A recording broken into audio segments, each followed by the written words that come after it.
I want to welcome everyone, small group that we are this evening. And this is a special evening because it is our first Tranquility with Tea gathering for the service year of 2021-2022. It's hard to believe, isn't it? Wow, time flies when you're having a good time. I want to welcome to everyone who's here in person with us, and certainly those who are Zooming with us. We're a small group tonight because I've had a lot of phone calls from folks. There's some illness, but a lot of folks got better offers, so I can't imagine what a better offer would be than to be part of this circle, but it is fall, and yes, we want to take advantage of it. Special thanks this evening to Joan McPherson, who coordinated all of the reflections for the service. Also to Marian Dannert and Barbara Dorsey and Les Howard and Bill Taylor, who will all be sharing their creative energy with us this evening.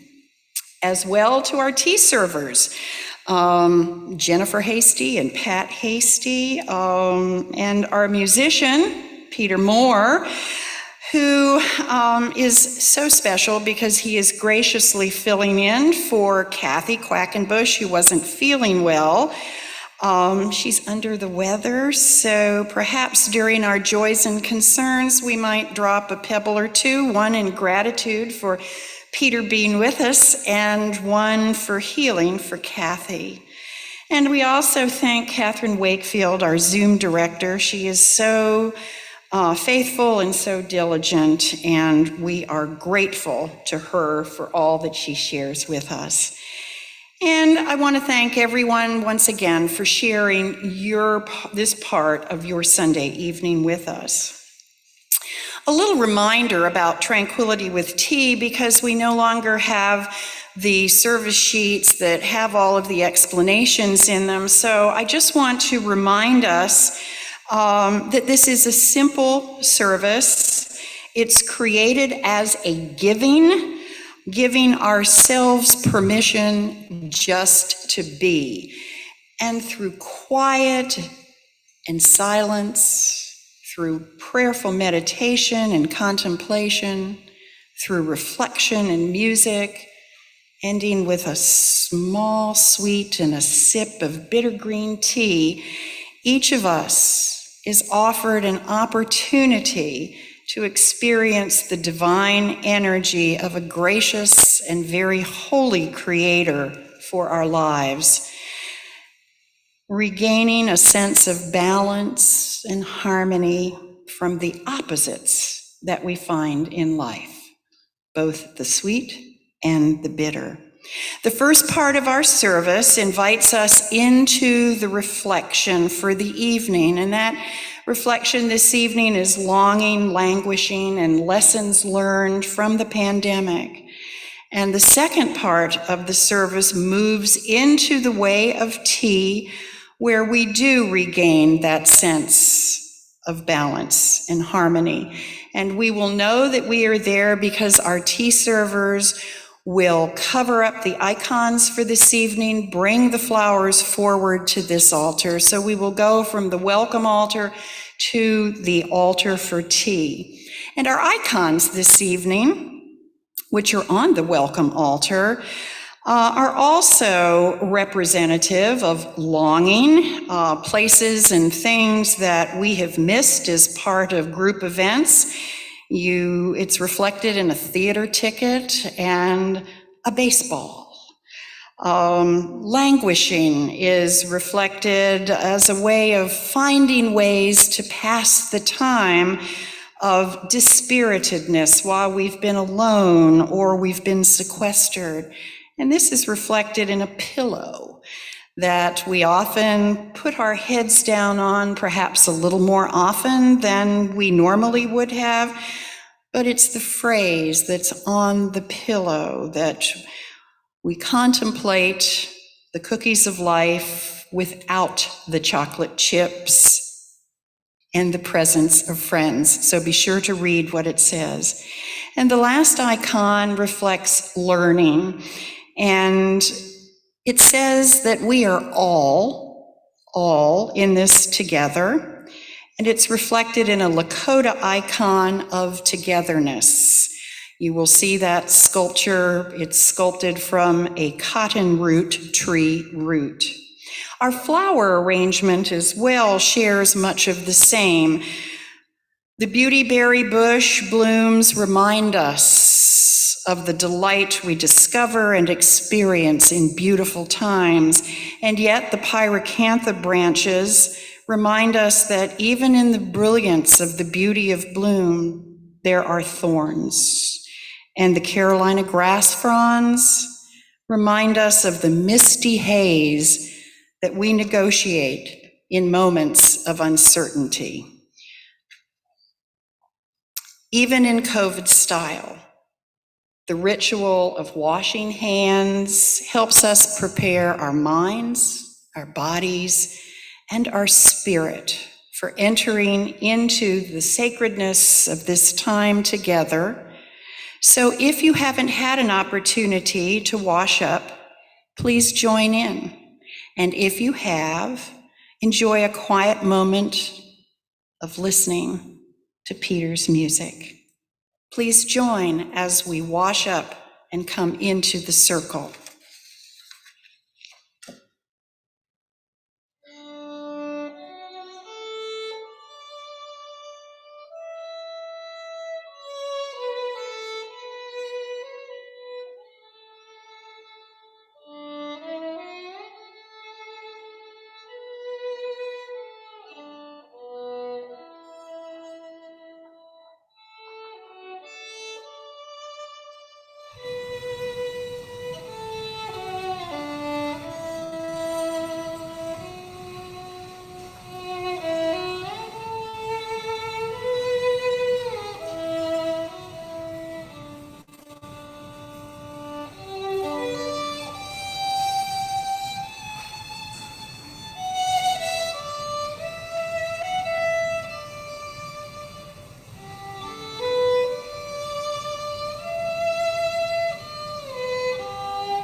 Will you join me in the call to prayer found on your service sheet?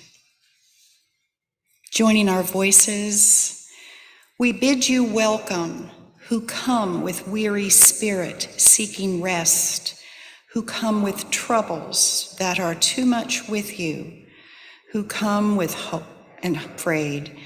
We bid you welcome, who come with hope in your heart, who come with anticipation in your step, who come proud and joyous. We bid you welcome, who are seekers to a new faith, who come to probe and explore, who come to learn. We bid you welcome, who enter this place as a homecoming, who have found here room for your spirit, who find in this people a family. Whoever you are, whatever you are, wherever you are on your journey, we bid you welcome. And now, as we do with each service, we light the altar, which, after preparing ourselves, now we bless our time together. So I invite you to come and join me as we light the altar.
Will you join me in the responsive prayer that we say as we bless our time together?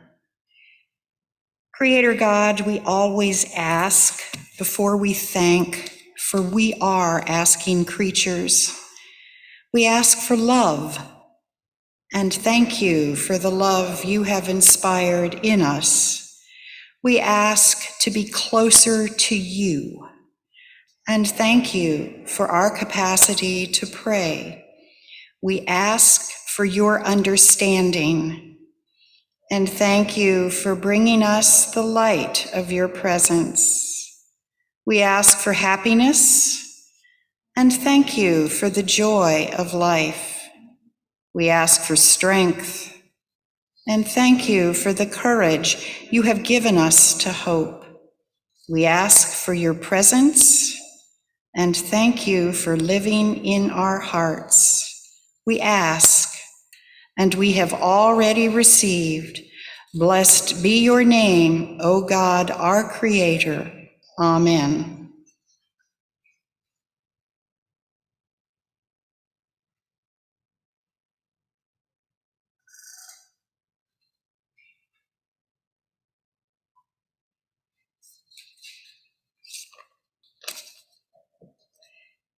Last, probably June, I think, Sue, when we met as a board and began planning for our programs for the year. One of the ones, I'm a big storyteller. I taught school as a storyteller. I guess I talk too much because I always want to tell a story and I want to hear somebody else's story.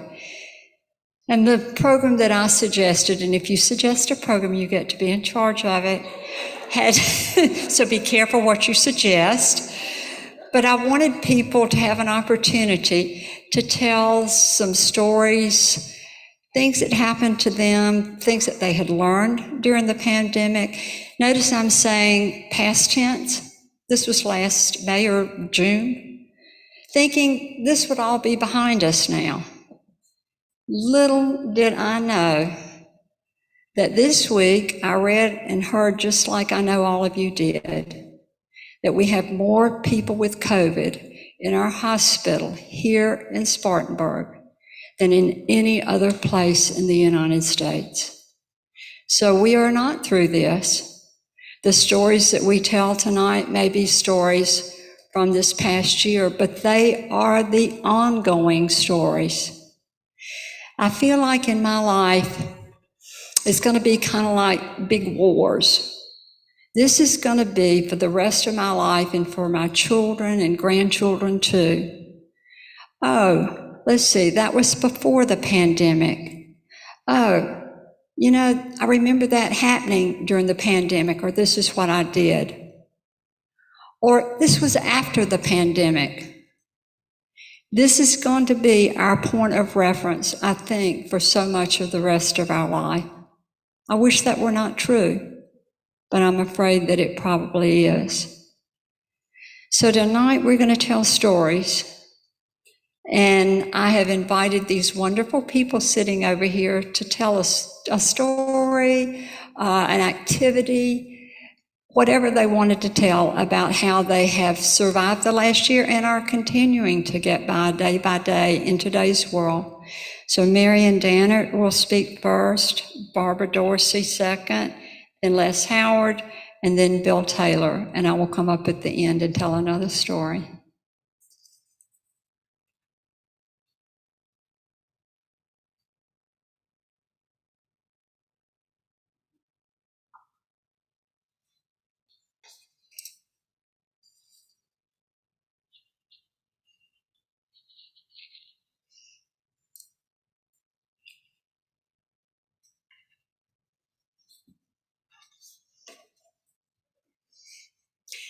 The time of COVID was for me a varied mix of physical, emotional, and spiritual ups and downs.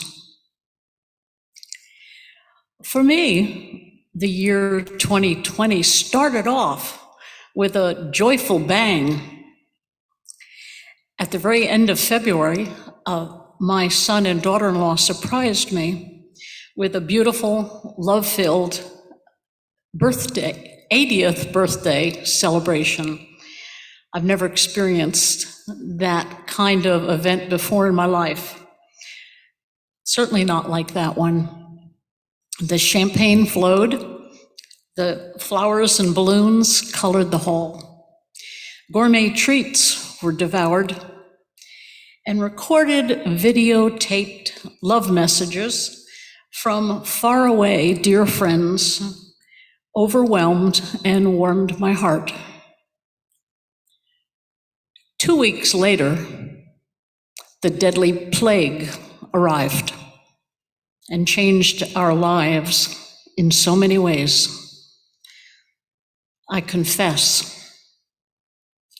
the very earliest weeks and even months of COVID sheltering felt to me like snow days. The newly found gifts of time gave me unlimited time to do things that I love to do without any interruptions. I painted and quilted. I wrote. I played my guitar and flute. I did a lot of gardening and lots of reading. I could read or write all day if I wanted to, and some days I did.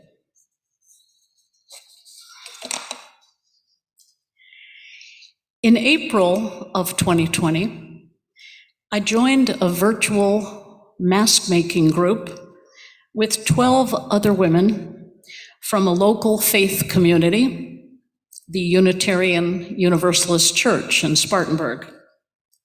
Because I had been a quilter most of my life, I began making filtered masks for friends and neighbors and family. Mask making had become, even before I joined the group in April, kind of a lifeline for me. Providing filtered masks while I was socially distanced, absent from any social gatherings, gave me a way to adapt to the social isolation. Creating something that others needed gave me a comforting sense of purpose, something of value to look forward to do every day. The possibility, the thought that my small efforts might even save a life further encouraged this work. Mask making in a time and place of COVID sheltering was a solitary activity, something you do alone. This solitude allowed and provoked my thinking about the lives of those folks who were so much more devastated by COVID than was my life. As has been said and quoted so widely and wisely, while we are all in the same storm, we are not in the same boat. So together, our mask-making virtual group together made and contributed over 6,000 filtered masks. One of the reasons this program or the distribution of these masks was so effective was because our leadership, particularly Alice Sutton, who was the chair of the mission committee group at UU Church, established trusted relationships with the community leaders from the hard-hit Navajo nations, and closer to home with the leadership from among our local and permanent farm working communities. So making masks helped me find meaning and purpose and pleasure in this time of COVID. There were some downs in my COVID sheltering time. I stayed informed about the horrific ways in which others were suffering during COVID, the losses of employment, of businesses, some that would never reopen, of loss of homes, loss of life-saving public services for some of those in deepest need, for the very lives of loved ones. Still, there were COVID moments when I suffered from my own most deeply felt losses. I felt a kind of painful starvation when my soul longed to hug the people I loved most and could not. Our newest and first baby great-granddaughter, Lily, changed during COVID from being a baby, changed into a beaming toddler when I was finally vaccinated a year later and was able to see her and hold her and hear her laugh. My losses were so small compared to the magnitude of others' losses, but they still hurt. There were lessons to take away, I think, from COVID, many, in that time when we were so apart and often so alone. For me, they included a deeper valuing of my need for solitude, for time alone to grow and to dig deeper into the rich mysteries and meaning of this life.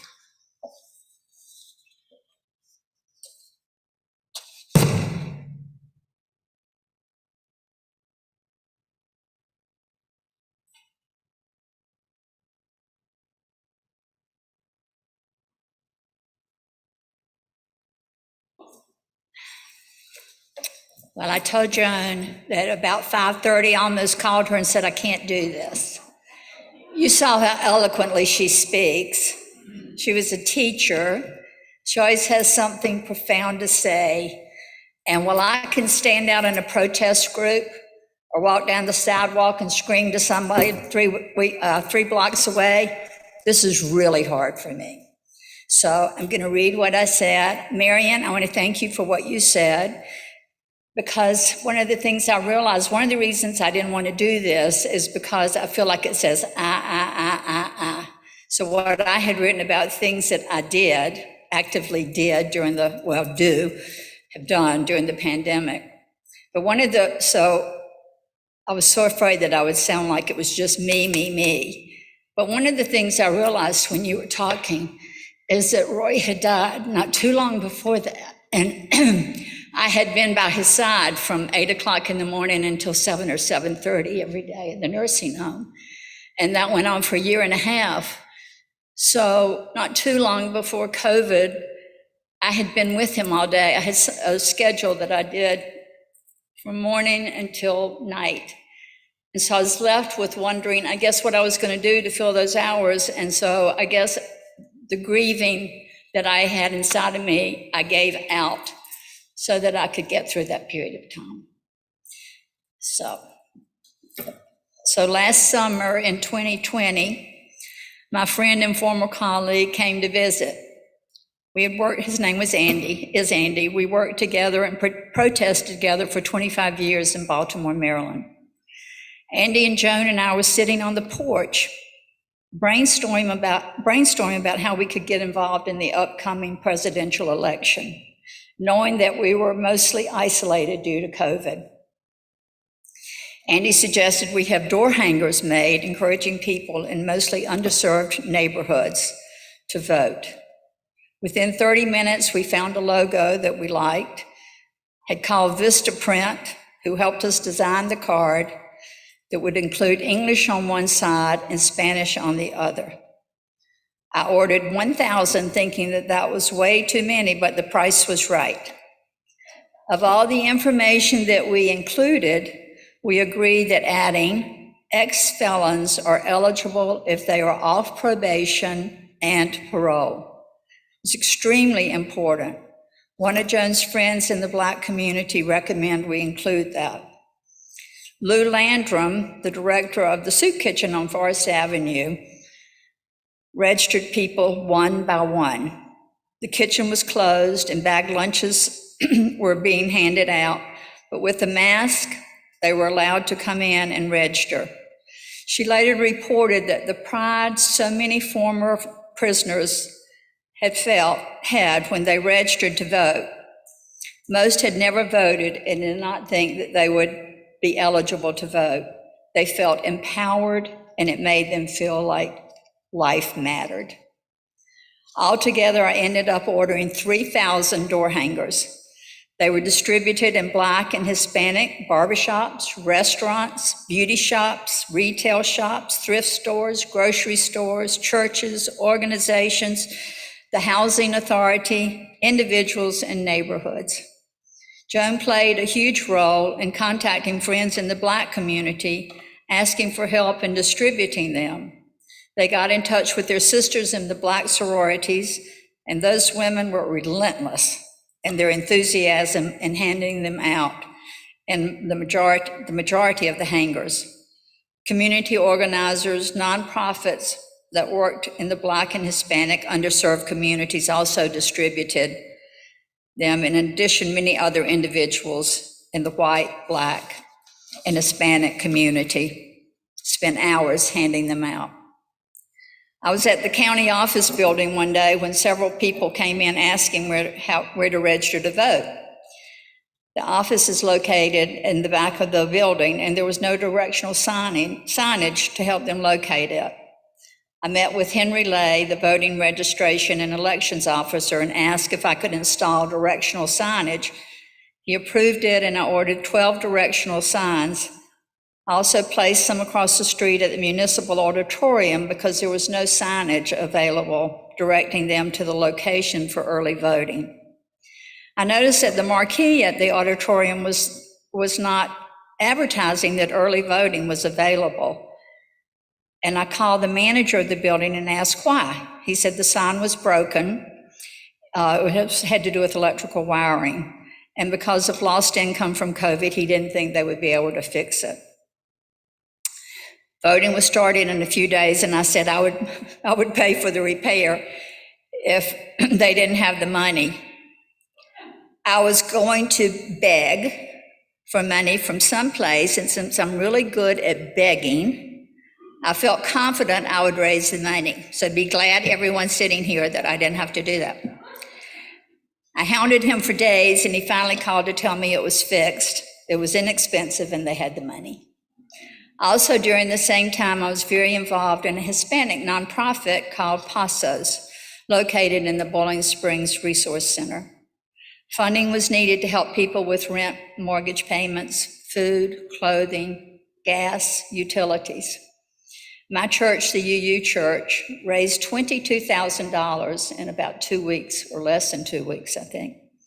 That's a congregation of probably about 120 people.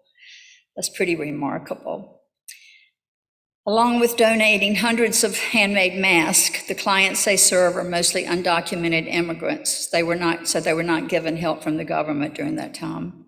United Way also contributed more than $100,000. I honestly think it was about $200,000 to Paso, which is pretty incredible, pretty wonderful in our city. And the impact these funds had on their lives was unimaginable. I was part of a small team that helped monitor how the money was spent. I was also part of a team that bagged hundreds of items, hand sanitizer, masks, sterile wipes, and other items that were distributed in the Hispanic community.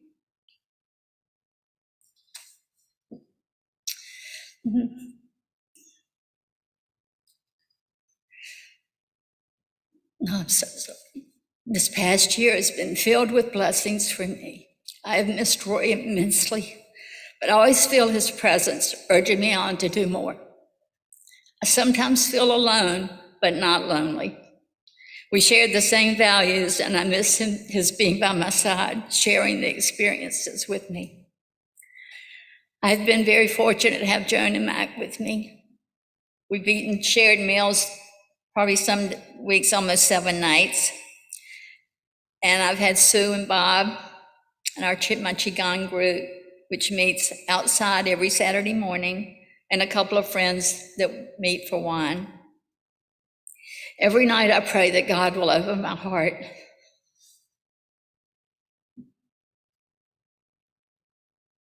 and mind and eyes to the rights and needs of others.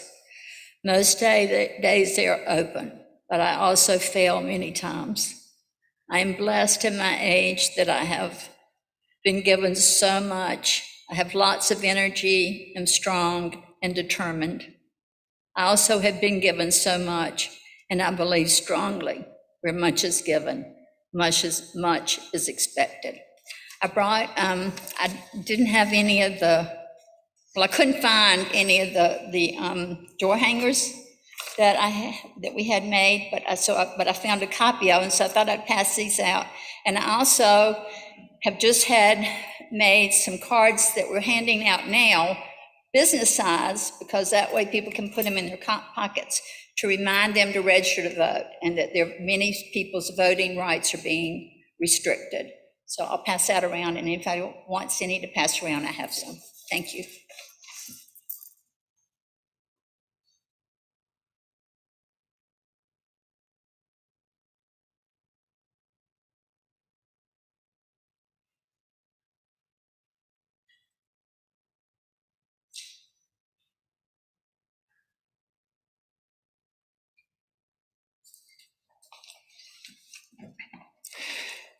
Well, at Joni's request, who you just can't refuse when she asks you to do something, I'm very glad to be here and to share my thoughts and experiences and things that I've learned during the pandemic. As those of you who know me suspect, I'll do so from several standpoints, primarily as a physician, but also from theological and some political and personal views. As you know, my oldest daughter and her husband recently retired from the Southern Baptist Mission Field. Their last 4 or 5 years spent in Taiwan, an interesting place, an island very close to China, who had COVID very early. They have a very complicated political history, but now is a democracy. 23.5 million people in Taiwan. From day one of the onset of the pandemic, Taiwan immediately followed the science and began to utilize masks, distancing, hand washing, and quarantining, especially of folks entering and leaving the country. Vaccine mandates, of course, were put into place when the vaccine became available. As of today, they've had only 16,088 cases of illness, only a little over 16,000 cases of COVID, and only a total of 839 deaths. They have never had to shut down their business. Their economy has boomed. I've never heard these facts from our news media. I've also learned that there are many so-called anti-vaccine, anti-masking folks claiming many things, such as neither prevent disease, vaccines alter your own RNA and DNA, they really don't prevent death, and on and on. I'm actually stunned by what I've heard, and it's just very difficult for me as a physician to comment on that. Actually, I learned as a child, germs cause disease and illness and death. My mom would have simply said this was just common sense. Several things occur to me here. You've heard this before. Science is simply the accumulated knowledge of the laws of our universe, created not by scientists, but by the Creator. And to me, mistrust in science is mistrust in the Creator of science. And interestingly, most of the scoffers of science seem to be those folks identified most with the religious right, Christians. Actually, I really submit that these folks don't distrust all science. After all, I doubt that any of them would stick their finger in a live electrical socket or defy gravity by jumping off a 9-story building. No, I think for the most part, they cherry pick what science they say they're opposed to, like vaccines and masks. And many have seemed to have made or try to make science a political issue. To me, nothing could be more ridiculous. Science is fact, God-created issue. I experienced a pretty severe case of Guillain-Barré paralysis from a flu shot in 1990 and was advised not to ever take another flu shot. That was 30 years ago. That was the knowledge available at that time. And now, 30 years later, I was faced as to whether to risk a possible non-deadly reaction to a vaccine, like another case of Guillain-Barré, which was pretty horrible, or probably die of COVID if I didn't take the vaccine. After much research and consultations with many experts, what I learned was the risk of vaccinations is extremely low. As of today, there are people who have died after getting the vaccine, but there's only 1 or 2 cases, primarily I think in Australia, where it was definitely the vaccine that caused their death. As a rule, as you know, the people that are dying are those who are unvaccinated. Needless to say, I'm vaccinated and awaiting word to get my booster. My lessons over the past 2 years have been too many to mention here, but I've learned to face my own mortality and am at peace with that, whatever happens. I have relearned that my own sources of peace and meditation can be experienced through many things, such as venturing into the nature, yard work, reading, music, interacting with other people, all reportedly helpful in relieving stress, depression, and loneliness. And guess what?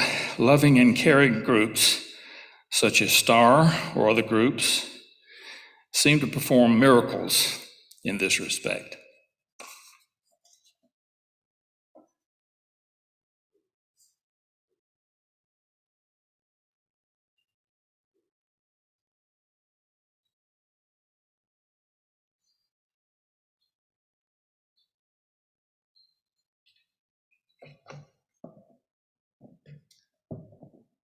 I am honored to participate with this circle of friends. Many of you are Anna Makara, and this is this time of the pandemic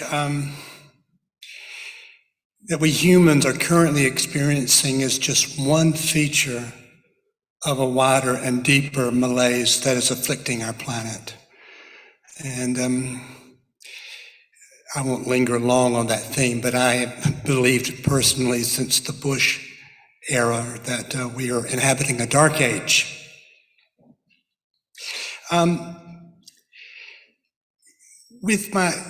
love the people I love, and there's so many people that I admire that I place above me. I have believed for some time now that our species behaves on this planet like a proud monster.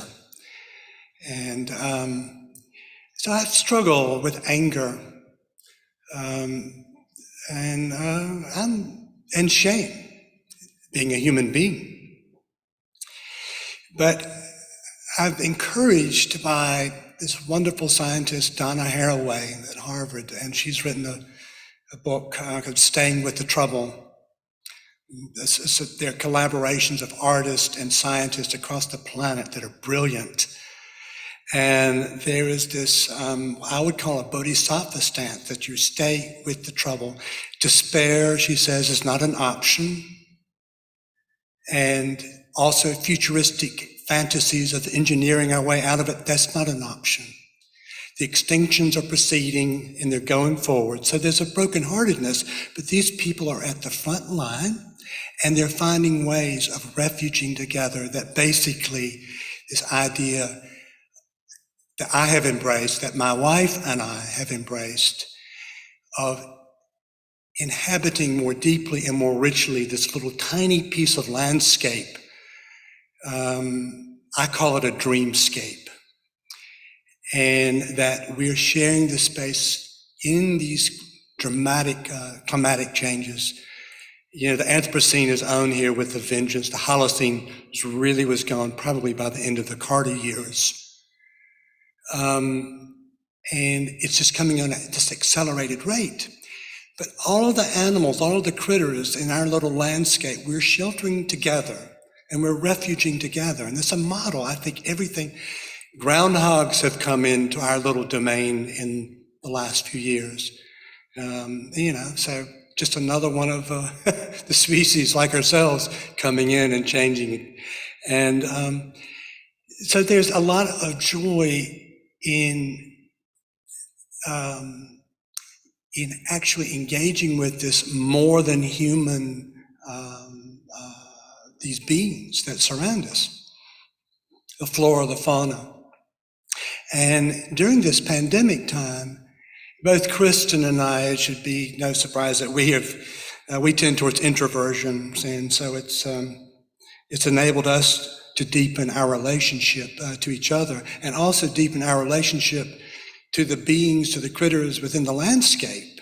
I've become more aware, we've both become more aware of patterns of certain animals that are moving, when they move, and seeing certain things that we were kind of oblivious to all the decades that we've been there. And we've been there for, since '83.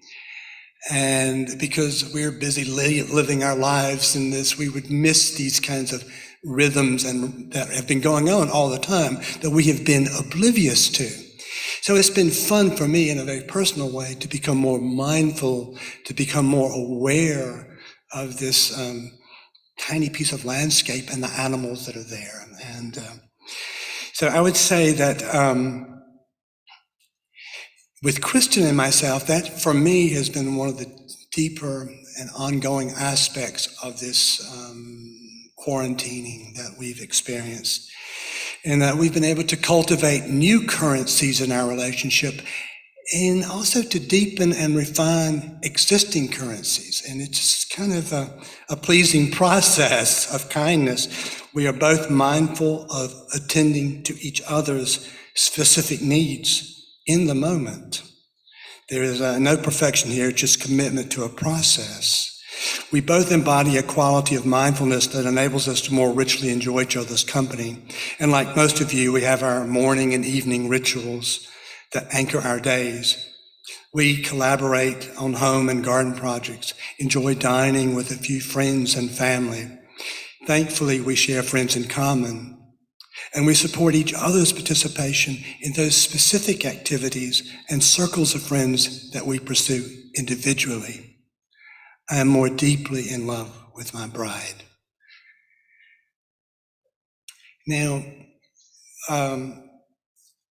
the outdoor activities, we both enjoy hiking and walking. We hike weekly in the DuPont Forest and sometimes in other parks. And for me personally, and I think for Kristen as well, for me, the theme is a somatic imagination. When I practice Qigong with my friends, there's a suggestion, there's an imagination going on of imagining, can you feel a certain kind of energy, elan vital or chi, whatever you call it. And so you suspend disbelief and experience. Do you feel the connection to the trees, the rootedness in the trees? It's not about analysis and understanding, it's about exploring with imagination. The soul loves imagination. It's more important to soul than understanding and analysis. And so when we walk, this presents an opportunity to practice some of the Thich Nhat Hanh ideas of, with each step you plant, infusing love into the planet, okay? Infusing that with each step. Or the imagination, the imaginative exercise of, as you walk, imagine that you're walking for your long departed father or mother or grandmother. Imagine that you're walking for them or someone else, but it's like using the imagination to experience within your body, inviting your body to experience, to have certain experiences of things. And it's the as-if mode. And maybe you feel something, maybe you don't. But it's rather like going to see a play. You You suspend disbelief, allow something to wash over you, see what happens, even if you know the ending of the play. So, I mean, there's a lot of that kind of activity for me personally going on in walking. And all kinds of things are feeding into this thing, this Shinrin-yoku, the forest bathing, as I'm reading all the time and I'm writing. But these ideas of allowing yourself to experience more richly and more fully, more deeply, the landscape, whatever you're doing. If you're walking on the rail trail or you're washing dishes or whatever, it's a kind of a Zen kind of thing. That all of these activities proffer an opportunity for deepening, for living more richly, more deeply. And of course, there's always, so in this quiet time, I certainly have anxieties that surface. You learn your own rhythms, but, and I can be distracted, but I like sort of just living and breathing. I try not to think or analyze too much. I try to have periods where I'm just walking and breathing and just doing and trying to do a certain task, do just that task. Of course, that's almost impossible because my mind, I've got a very mercurial mind and I've got lots of sources. I love reading, I love writing. So these things go on too. But so that basically has been my take on this. And I think that the mindfulness thing, solitude, Stephen Batchelor is a wonderful Buddhist scholar. He's written a nice book on solitude. But it's a way of cultivating comfort in your own skin. I love, and I am so grateful to my friends that I have coffee with, or we practice Qigong together. We have conversations that they're authentic, they're real, and they're living out. And those experiences for me have become richer and deeper and much more meaningful. My gratitude grows and grows and grows. I'm going to close with one poem, if I may. It's a poem that was very helpful because I'm having trouble with some anger issues. I thought I had moved way past. But this is a translation, Stephen Mitchell. He wrote a lovely translation of Laozi's Tao Te Ching. Empty your mind of all thoughts. Let your heart be at peace. Watch the turmoil of beings, but contemplate their return. Each separate being in the universe returns to the common source. Returning to the source is serenity. If you don't realize the source, you stumble in confusion and sorrow. When you realize where you come from, you naturally become tolerant, disinterested, amused, kind-hearted as a grandmother, dignified as a king. Immersed in the wonder of the Tao, you can deal with whatever life brings you, and when death comes, you are ready.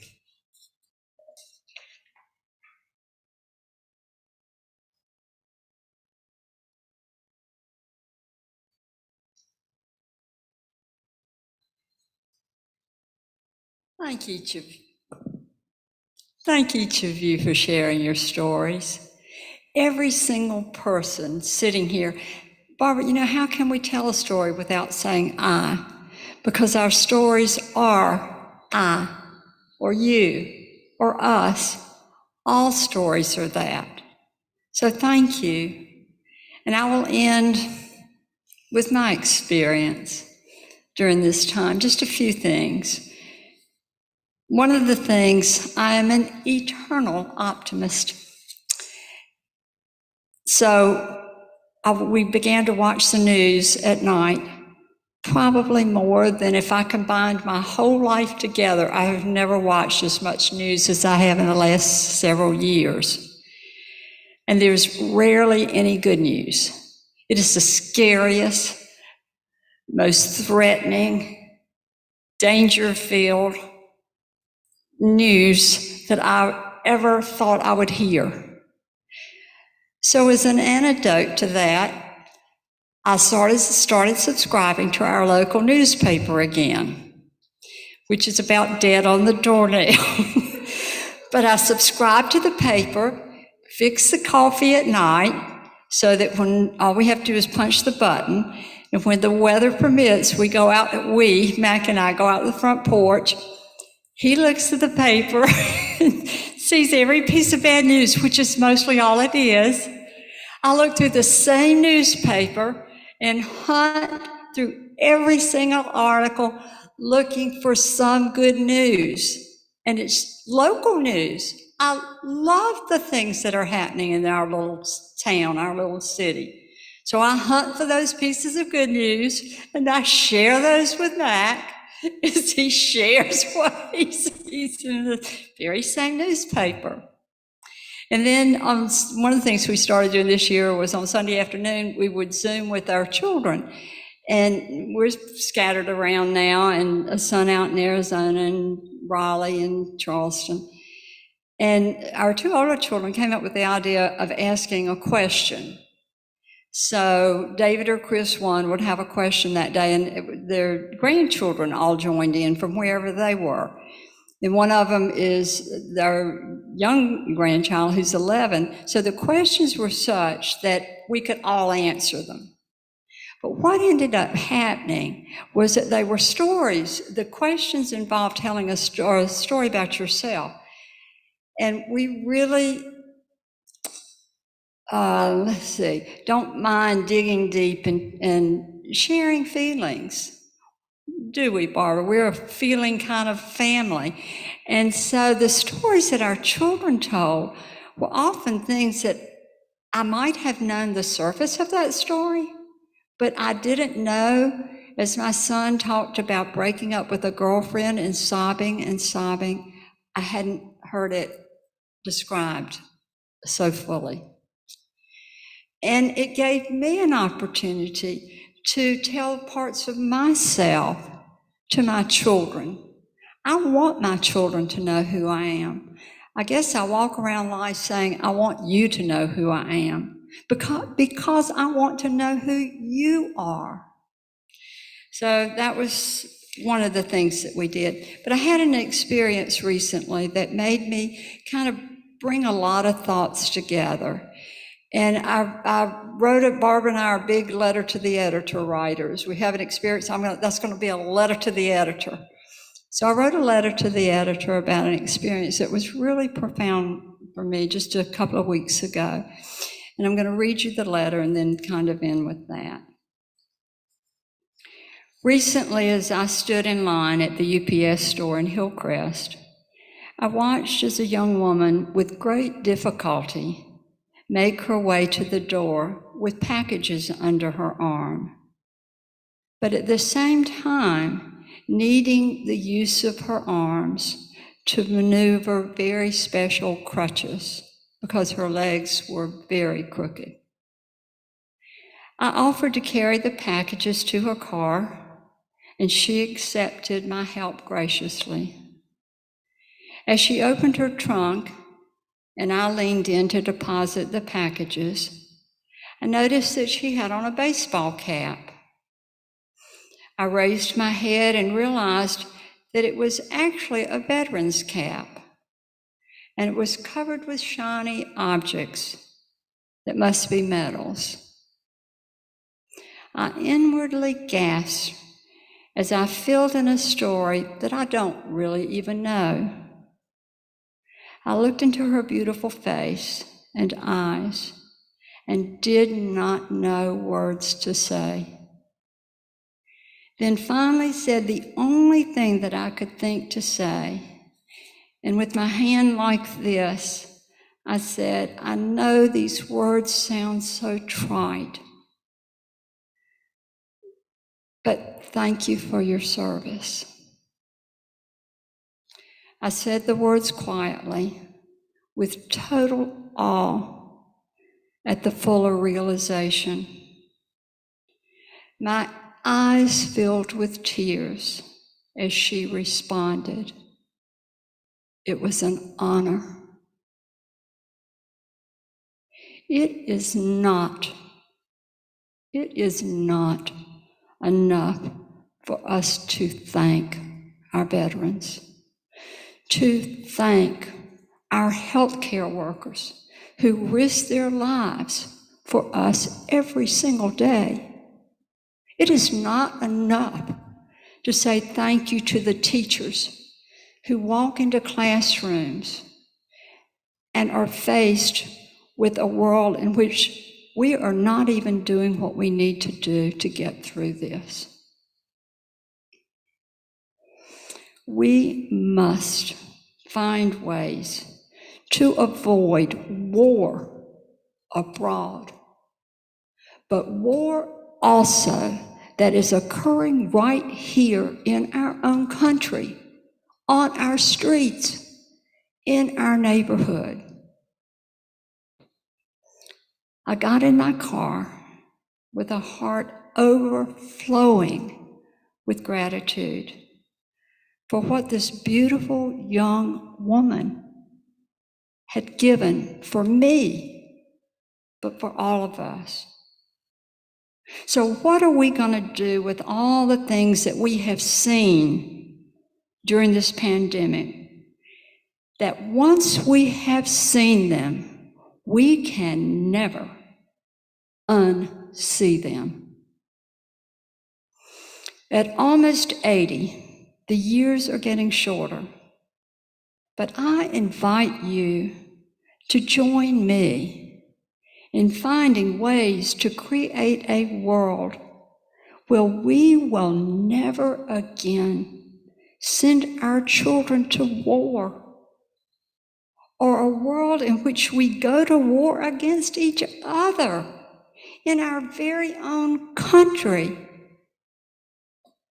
How can we find ways to heal the divisiveness that is now everywhere? Perhaps we can find some common meeting ground. Perhaps we can continue to tell our own stories, but not the surface stories, the real stories of the things that I struggle with and the things that you struggle with, because it's there that we find the common meeting ground.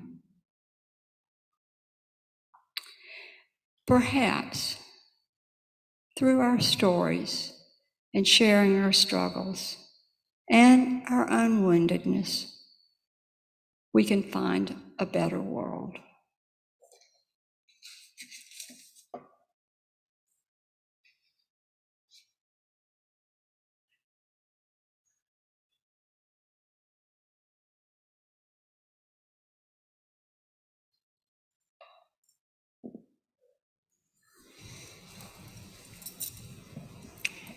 As a point of personal privilege, our service this evening will be a little longer than the 60 minutes it usually is. But I want to thank each of you for sharing your experience, for sharing the depth of what this pandemic has meant, because each and every one of us sitting in this circle or Zooming with us has experienced similar reactions, similar feelings, similar thoughts, similar anxieties, and similar joys as a result. We've had a little setback, and we are going to go further in the pandemic, but we know so much more now than we did.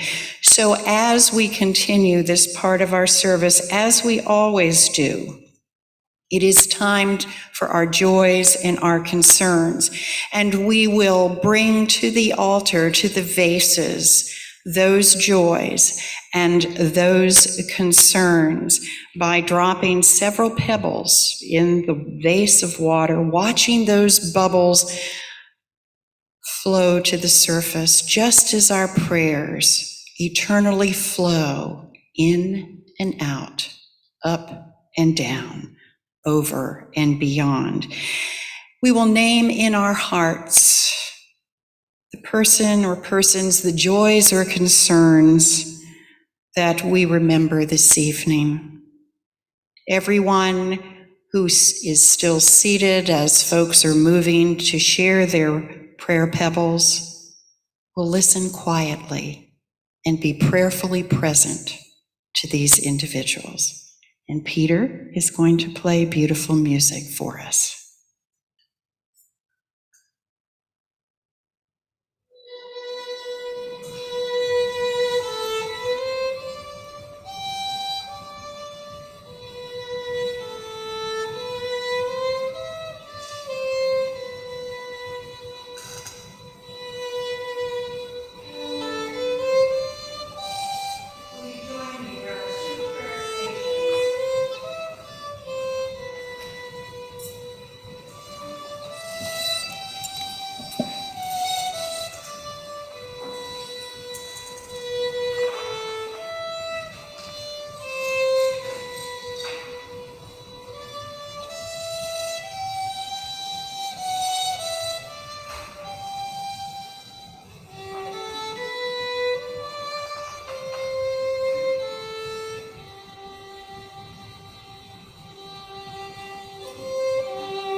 We're going to sing. All shall be well. We don't have any of our singers here, so you're stuck with me.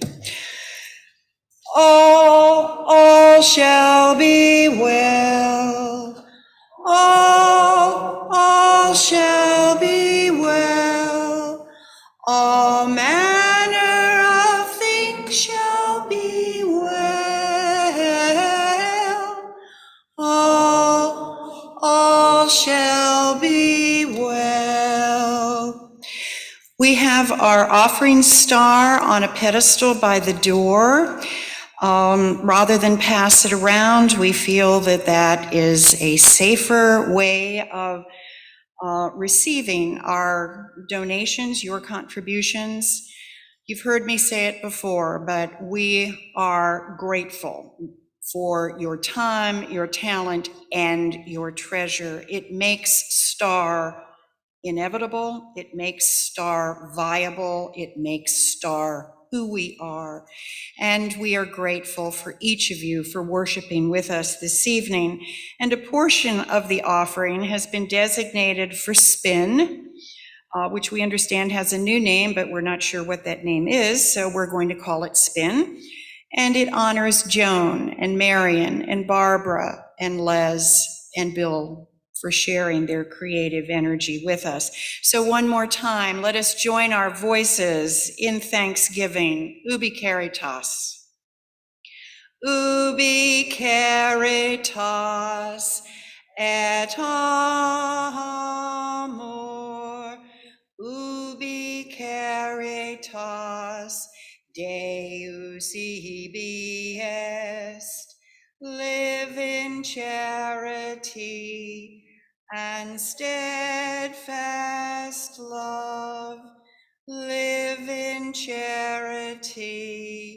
God will dwell with you. If everyone would please stand for the invocation of directions. And the sheet is a little reversed.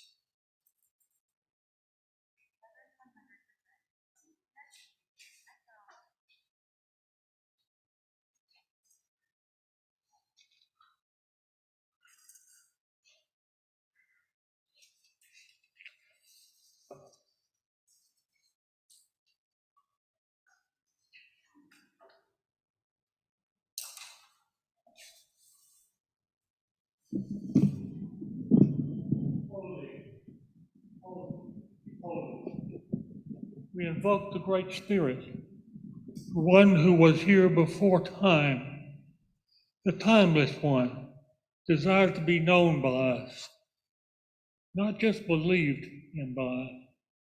The Great One, the mysterious presence, invites us to know that we are the goodness of creation. Wakantanka encircles us with a hug. We are encircled by the arms of the mystery of the Holy One. The universe is a conspiracy organized for our benefit. We burn sweet grass and sage, given to us by Wakantanka, to connect to the moon, the stars, the ocean, the earth, for trees, animals, and through other humans, and through ourselves. The Holy One is within all of us. She is the full circle of earth, air, fire, water, and essence. Know that the drumbeat of the buffalo drum is the heartbeat of the universe, celebrating the goodness of creation in each one of us. The flute's sweet, haunting sound reminds us that we are known so that we may know God. Rock and feather are with us this evening because each has a spirit and a name. Facing to the east,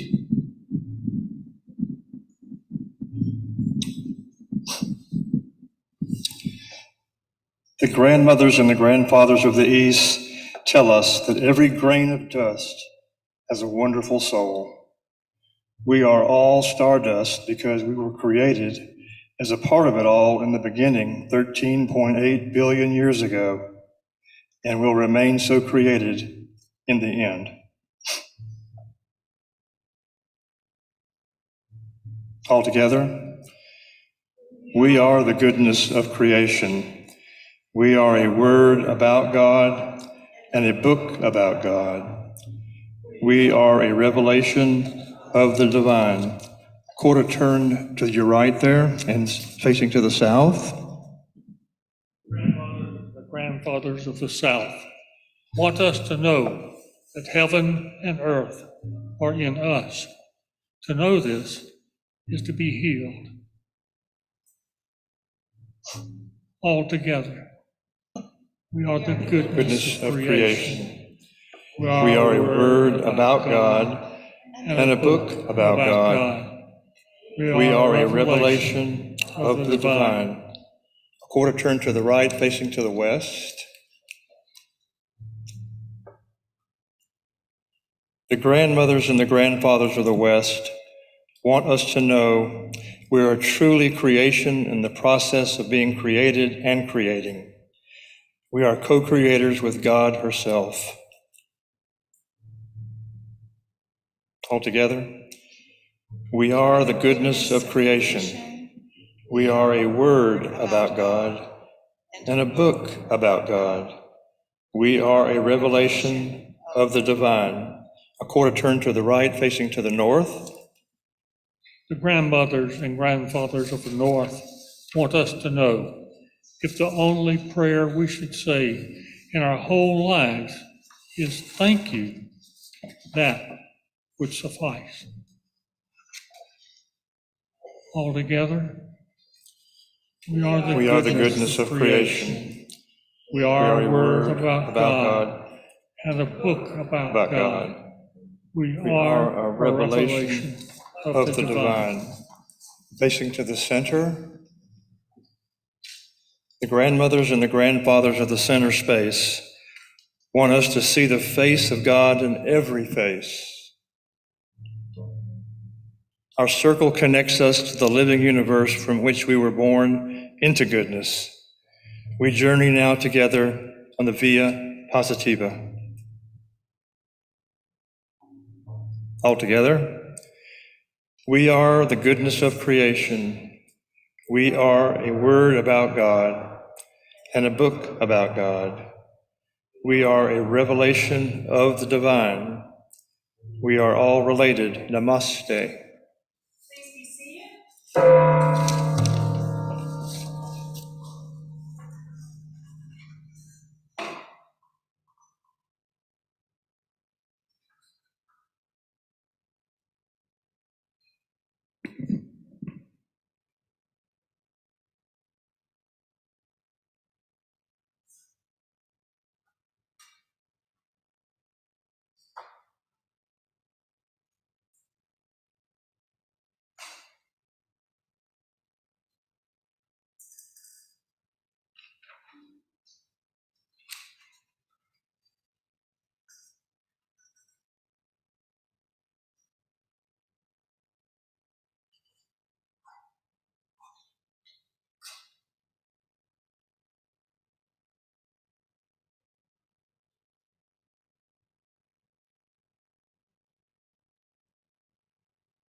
I would invite us to join our voices in the closing prayer. And as we're saying this prayer, Joan, if you would extinguish the large community candle in the center, that would be wonderful. But joining our voices, and though we extinguish our community candle, we do not extinguish the warmth of community, the spirit of gratitude, the fire of commitment, and our shared compassion during this time together as community. The light of hope, hope for change that brings new blessings into our lives and the lives of those around us, remains and will continue to burn brightly. We carry the light of hope in our hearts until we are together again. Amen. And now I would invite you to stand, and we're going to sing one last time as we leave this space.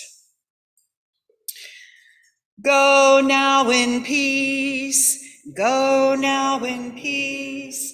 May the love of God surround us everywhere, everywhere we may go.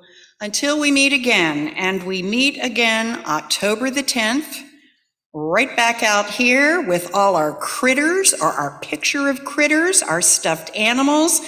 If it's raining, we'll be in the parking garage. Please come and join us. This is one of the most joyful, chaotic, noisy, and wonderful services that we've been doing for 10 years.